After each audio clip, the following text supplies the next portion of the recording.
the civil rights movement, and before that, it is the personal story of John Lewis. These are what you're referencing as primary sources. So what's the importance of specifically primary sources? Do you want me to? Yes. Sure.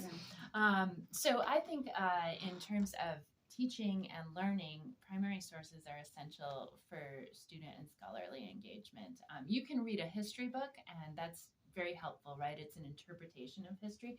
But when you have a primary source, it's a firsthand document that gives you the perspective of someone living in the moment. And so Professor Buffington's archive, her collection, gives us a record of primary sources. And I think that the more we can bring to our students to give them that sense of, oh, this is the story. I mean, there's still interpretation that needs to happen, but it gives you that firsthand account. It's immediate. It hasn't been filtered through other lenses. And sometimes you find that primary documents will conflict, right? About the same thing. And so you get multiple perspectives. And with archived materials, it's especially exciting for students to be able to see and sometimes even touch or look at digital scans of something the way it looked in the moment it was created. That's very exciting for them, and it makes that piece of history feel so much more real and living in their moment, even though it comes from an earlier time. And music has, classical music has always been somewhat open to interpretation. Each conductor does something different. Each soloist takes things a little differently. How does working from a primary source as far as sheet music or a written song change how you approach things? Well, that's a really good question. So we're using some music that comes right out of the 1865 slave song anthology. And that's the primary source that we're working with. And this is music that was never intended to be written down, unlike a lot of classical music. In 1865, there were some historians that went and did record in one area some of these songs. And so they're one interpretation or one version of these songs that existed. And so we're using that. And they're written out as one melody line.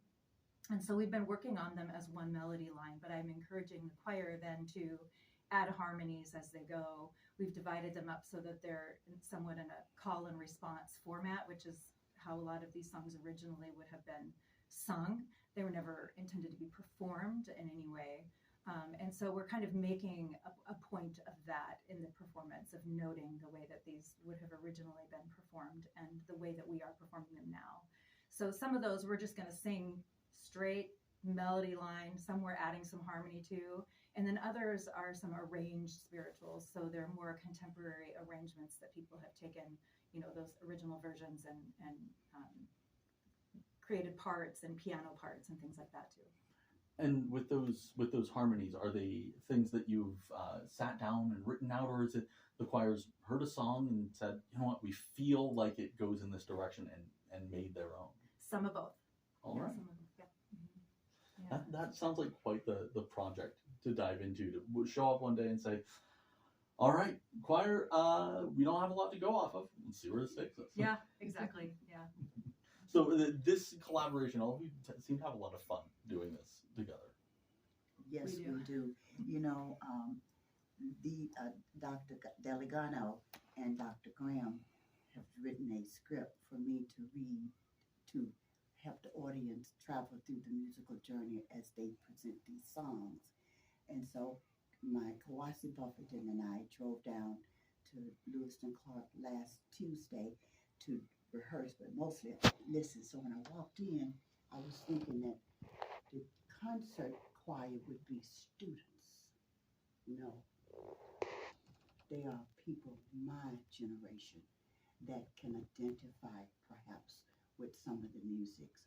And as I listened to the choir saying, "Still Away Home," it took me back to Mississippi growing up in my childhood. That was one of the spirituals we heard on Sunday mornings. So we do have fun, and they're creative, we're creative, we get together, we have a good time, and it's just been a wonderful experience, and I am so grateful to have connected with both of these ladies and I love them dearly.